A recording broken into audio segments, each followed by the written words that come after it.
the only thing between you and lunch. I'm well aware. So I'm going to start my talk today, maybe, with someone you've never met. She works 40 hours a week as a health aide. She has 3 kids. She takes 2 buses to work. Every month, her data plan runs out by week 3. She has Medicaid, which means on paper, she's insured.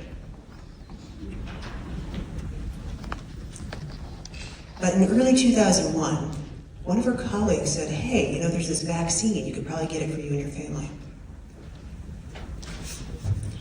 And she didn't know what number to call. She had no idea. She went online, tried a couple things, tried making some calls. She was hung up on. She was told, oh, well, you can get that appointment. It's in the next county over, but she doesn't have a car. She hung up many times because she was on hold for 40 minutes and she had to go pick up her kids. She tried a 3rd scheduling portal and it asked for her insurance card. But the one in her notebook was her previous card. She didn't have her new numbers. So she tried all of these things, one after the other. And she gave up. Now at the same time, I was doing the same thing. I'm a physician, I have a medical degree, I have way too many letters after my name, I have a car, I've got a great cell phone plan, and I had time and flexibility. And when there was vaccines available, I was on every pharmacy portal, every doctor's whatever. I called every person I know with an M and a D after their name. I was digging hard because I wanted that vaccine.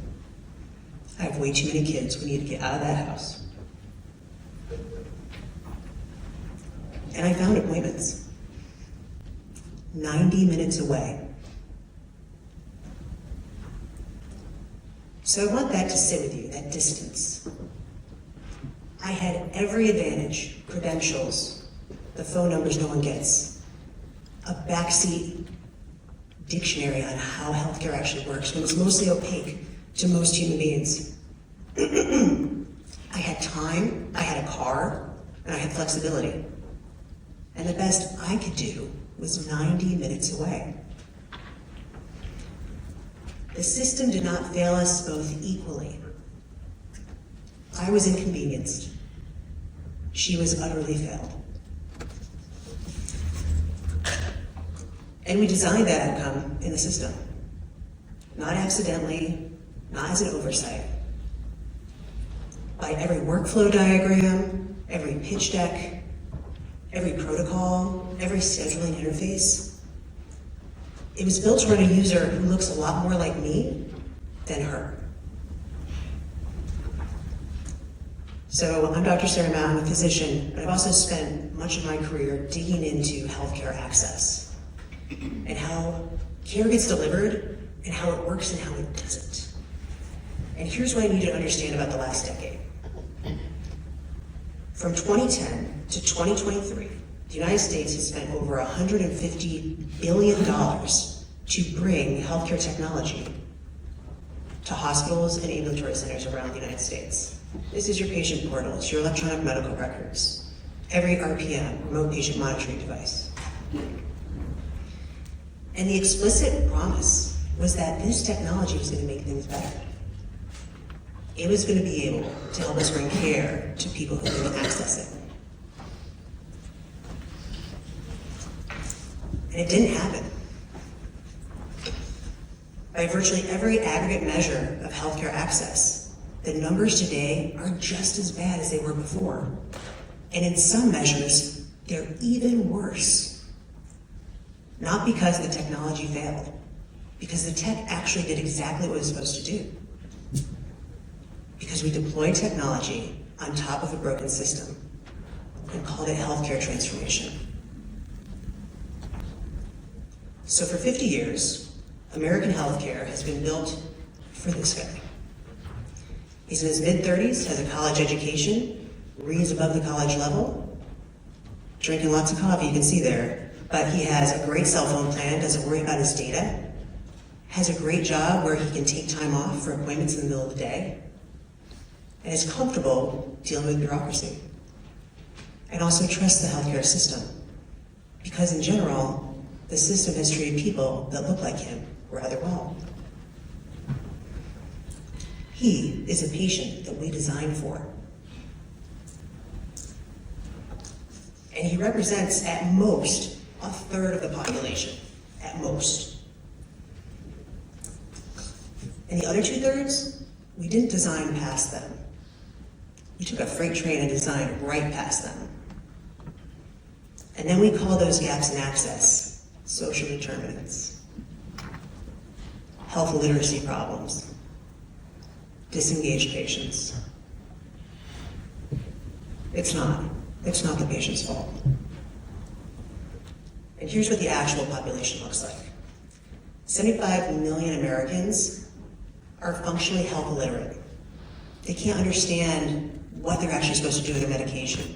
When they get discharge instructions, it doesn't make sense to them. That's a design specification. 75 million people is not an edge case. That's something we have to actually design for. Almost 30% of rural Americans live more than 30 miles from a hospital. So if you're having a stroke, if you're having a maternal crisis, that's a prognosis.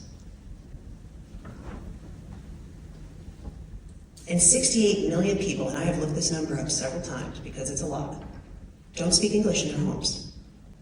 And when we think about the number of providers that are actually practicing in those languages to patients in their native language, the numbers are in the single digits. And the foundational assumption in virtually every plan made, and every pitch deck, and every policy change in a hospital system is that patients have the technology needed so they can access your terrible patient portal. And it's not true. 1 in 3 people do not have the ability to do that. And that's just what we measured. 1 in 3, not an edge case. So we invested over $150 billion. And that work is only helping maybe 2/3 of the population at best.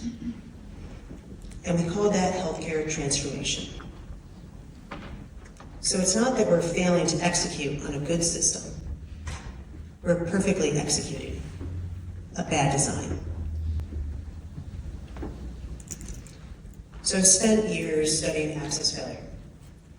And it fails in 5 distinct points, and I call these the 5 pillars. The reason I name them very precisely is that the solution for one pillar may not be the solution for another. And one of the most expensive problems that we make for ourselves in healthcare is that we try to solve one pillar with a solution that doesn't actually help it. We'll bring in a patient portal for patient engagement, but the real problem was transportation. We'll bring in remote patient monitoring, and distance wasn't it. We're just not speaking the language. And oftentimes, that produces less than nothing. And at worst, we spend money on these solutions that don't work, and that money could have been spent on solutions that do. So the first pillar is physical. Can they get there? Think about dialysis, chronic kidney disease, 3 times a week, every week, for the rest of your life. And most dialysis centers are in major metropolitan areas. So people in rural environments are oftentimes driving 40, 50 miles, 3 times a week for their entire lives. We have not solved distance in chronic kidney disease, but we've documented it very well. So physical access failure can be solved by redesigning where care happens. And I love to hear this through some of the talks already this morning. Not just where the building is, but where the actual touch point is, whether that's at home, a community center, a church, a barber shop, a pharmacy. The care model and the delivery method needs to move towards the patient. The second pillar, and the easiest to probably understand, is financial. Can they afford it? And in most cases, it's a cost iceberg. We see the copay above the waterline. But underneath, there's so many other things. There's the referral that was unexpected, now with a specialist copay. There's the ability to pay for your medication in month 1, but then you can't in month 2 because rent's due. It's the childcare that fell through, so you missed an appointment and they gave you a late fee. So not only do you not want to go back because you have to pay that fee for being a no-show, but now you don't even really know if you're actually allowed back at all. So financial access failure is death by 1,000 transactions. Most of them are invisible to people in this room because we think, as providers in particular, on the encounter basis. All right, well, they came here today, I did my part, I gave them medication that's on the generics list, I did my part. But we don't think about all these indirect costs. How much does it cost to drive somewhere in the city and park 3 times? Even bus fare or metro fare can all add up, and the time associated with it as well. The third pillar is cultural. Does the system actually speak to them? And the research on provider-patient concordance has been very clear. Patients that are cared for by providers, doctors, nurses, pharmacists, you name it, that look like them, that speak like them, that understand their lives, open up more. Their outcomes are better. They do the next step. They take their medication. Because trust is operational. And unfortunately today, our physician workforce does not actually match our population. And that's not a diversity initiative. It's actually a clinical efficacy issue. If we want better outcomes, this is a definite lever we can pull. And I also want to be precise because we've been talking about data over the last couple talks. And this is very important for the design work. Cultural access failure is historical. I'm old, so 1970 was 30 years ago. The Tuskegee trials were in 1972. Until the 2010s, there were false physiological claims about race in medical textbooks. Today, in 2026, Black women die in childbirth 3 to 4 times as much as white women, even when you control for insurance, education, geography, all the things. And it's 2026.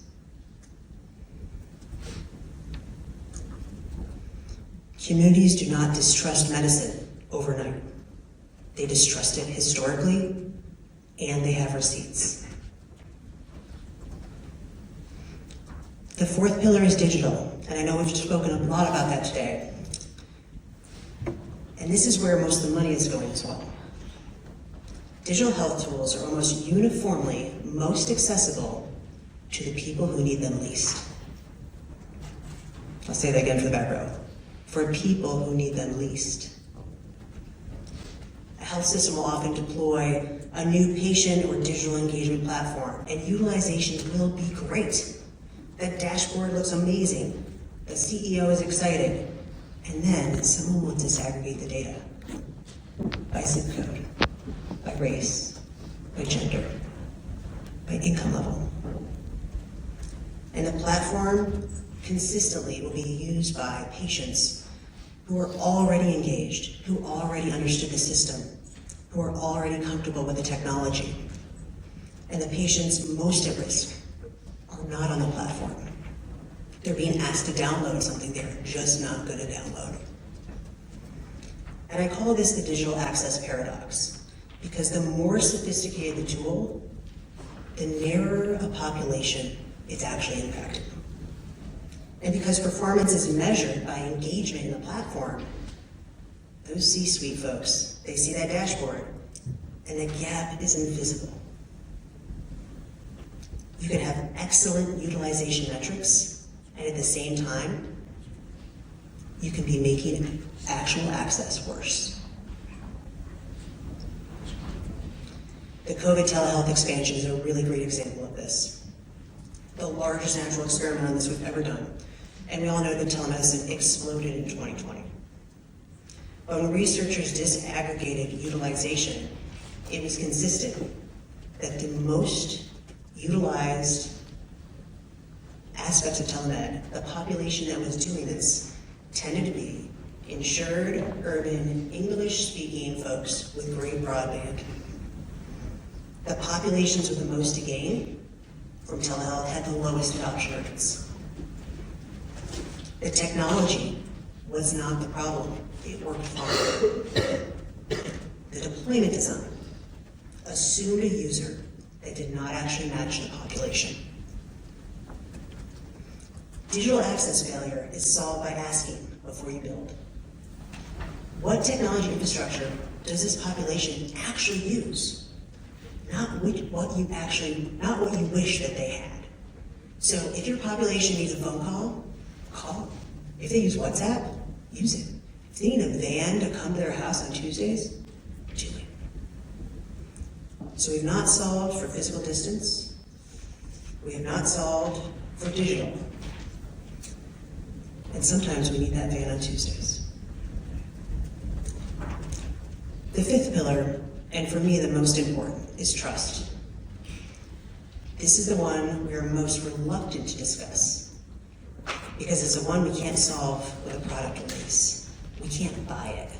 We can't add a budget line for trust. Trust failure is not irrational. It's not a communication gap. It's not any of those things. It's a rational response to documented institutional behavior. Communities don't wake up, like I mentioned before, and decide to distrust medicine. They learn to distrust it. We taught them. And we've been there before. One of the specific issues that I see not being talked about enough, and we touched on it briefly this morning already, is around all the amazing patient data that's being collected from your Aura Rings, your Whoop, you name it. That data has financial value. It's used for pop health, it's used for multiomics. Sometimes it's even used to sell to third parties. And they signed a consent form that allows that. But I know I'm signing consent forms in my doctor's office all the time, and they don't even give it to me anymore. They just tell me to sign and say, go for it. None of us know what we've signed for. And in communities with documented historical reasons to distrust institutions that said they were giving them value but did not, that data relationship is not an abstract concern. It's a familiar pattern. 5 pillars: physical, financial, digital, cultural, trust. Every single one is a design choice that someone made or failed to make. And the patients who fall through those gaps did not fail. We failed to design for them. And that distinction is not semantic, it's actually my entire argument. If the problem is the patient, we do more engagement, we do more patient navigation. But if the problem is design, the solution is a different design. And we've been solving for the wrong variable for 50 plus years. So here's the most accurate diagnosis I've heard, and a researcher told me this a couple months ago. They said, we built American healthcare from the inside out. So we built it for billing, we built it for administrators, we built it for physicians, we built it for institutions, and then we handed a big manual to the patient and said, here, navigate this, and good luck. The result is a healthcare landscape where we simultaneously have some of the most advanced diagnostic technology in human history and some of the most avoidable chronic disease in the first world. AI systems that can read a diagnostic image with specialty level accuracy, and patients who will never make it to that appointment to get that image done. This is not a technology problem. The technology will keep improving whether we fix the design or not. This is a design problem. We designed for the wrong patient. Until we change that specification, no amount of technology is going to fix this. So what does it actually look like to design for the right patient? Because ultimately, I am very optimistic about healthcare and what we can do to improve it. So I use 3 questions, and I ask them every time we're building a new workflow, a new product, a new policy. And then I ask them 6 months after you've deployed it, because oftentimes the decisions made in a conference room are not actually realistic in the real world. And these questions are not that sophisticated. They're simple. And the reason I'm in rooms like this one describing them to highly trained professionals, to students, to researchers, is that we're systematically not asking them. And the reasons we're not asking them is because the answers can be very inconvenient. So the first question is, can they reach it? Not is it technically viable, not is a website up. Can this specific patient with this specific life, this specific context actually use that workflow, that policy, that procedure? Or does your workflow just assume it? As an operational test, there's something you can do here. Describe your median user, not your target user, your median user. And if you're in a hospital system, this is your median patient. If your actual utilization data does not resemble that median patient, then you have not designed for them. You've designed for a completely different population. The second question is, will they understand it? Not did compliance approve the darn form. Will this patient in this specific situation, under this level of stress, be able to understand this well enough to actually give informed consent? Not because they want the doctor to like them, not because they think it's rude if they don't, and not because they think they have to. In this situation, how could we test this? Well, have someone from the community you're actually serving read the patient-facing documents to you. Don't have an English-speaking member of your organization do this. Have an actual community member. And as they read that, you're going to see where they pause, where they say, yes, I get that, where they don't understand. And those gaps are where you also have a gap in your solution, something that needs to be changed. And the third question is, will they trust it? And again, I feel like this is the most important. What's your community advisory structure? I know this is a very loaded question. Does it have the actual authority to make change? Not a board that meets twice a year to talk about decisions that have already been made.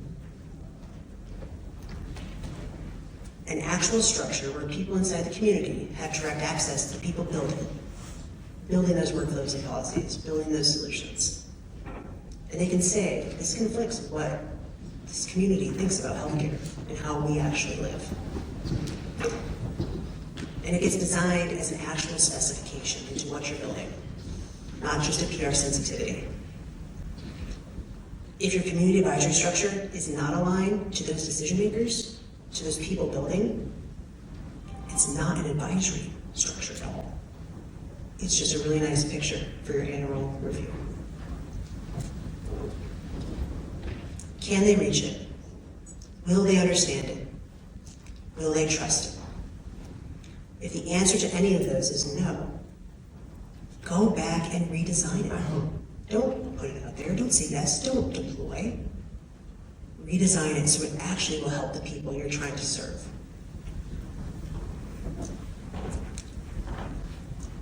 So let me show you what it looks like when systems are actually built this way. I have 2 great examples. So Hennepin is in Minneapolis, and they take care of patients no one wants to care for. People with behavioral health issues, substance abuse, recent incarceration. And at their organization, their ambulatory ICU runs panels of patients in the 100 to 150 patient span. That's actually very small. So on average, a primary care doc carries 2,300 patients in the United States.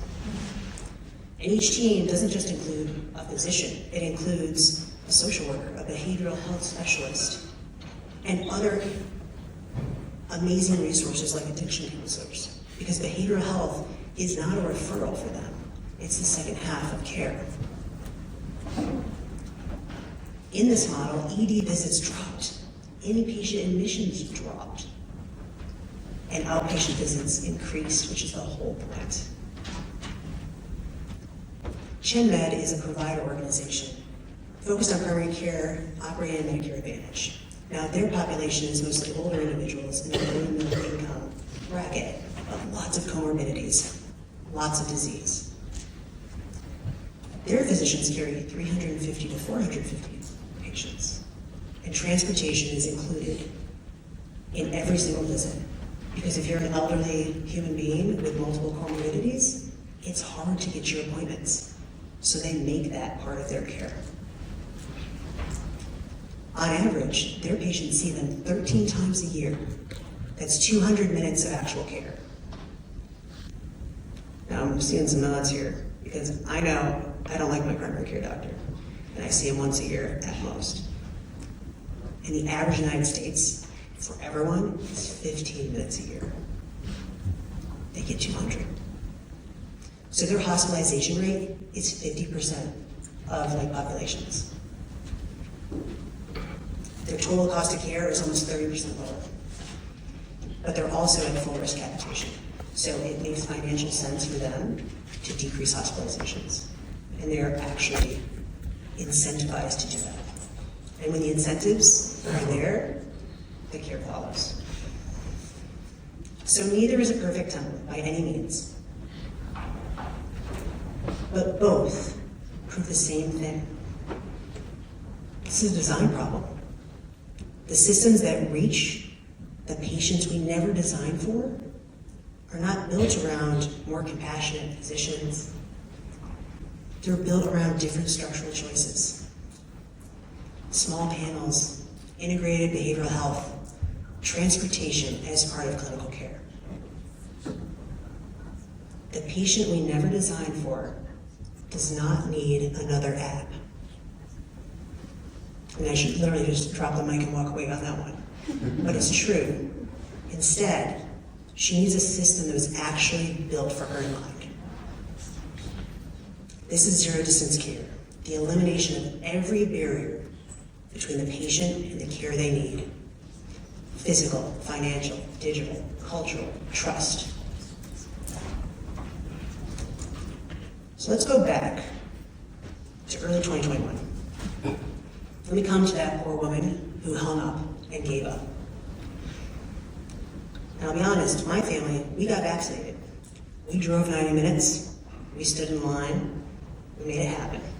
And I want to be honest about that since we're talking about healthcare access here. But at the same time, in neighborhoods around the country, there were people that couldn't take 90 minutes to drive. They could not take the day. They found that phone tree and they got stuck. Who stopped not because they didn't care, but because the system had been telling them consistently that it was not built for them. And here's the thing I keep coming back to. She was right to stop. And that's not a sentence we usually say in healthcare settings, or especially at forward-facing conferences like this. But it's an honest one. Given the information she had, given the barriers she hit, given the 3 times she tried and then turned away, the rational decision based on the evidence she was given was to stop. And the system communicated to her, as well as any system can, that it was not designed for her. We taught her to expect that. We built a system that unfortunately confirmed it. And then we used the resulting gaps in care as evidence that certain populations are difficult or disengaged.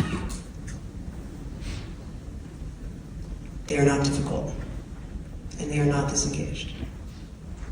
They're making rational decisions based on the experience that we gave them. So what if in that same city, instead of her going through that phone tree, a community health worker had actually showed up to her door, brought materials reviewed by that community, made it easy to schedule, face-to-face, provide a ride. Same population, same year, different design. Now, every person in this room is going to make decisions about what gets built and what doesn't, either now, or in a year from now, or in a decade from now. Every clinical protocol, every referral pathway, every budget allocation, every workflow that you design is a design choice about which patients the system will actually help next year. So before any of those decisions get made, I'd love to come back to these 3 questions. Ask these questions. Can they reach it? Will they understand it? And most importantly, will they trust it? And if the answer is no, go back, redesign, don't let it through. Because she did the math on whether to try one more time. She weighed the cost of bus fare, the hold queue, the half day off from work, and the time she had been turned away. And she decided the system was not worth the effort. And she was right, based on every piece of evidence that we gave her. So for everyone here in the audience today, let's make it worth her while. Let's design healthcare so she can be a part of it. Thank you.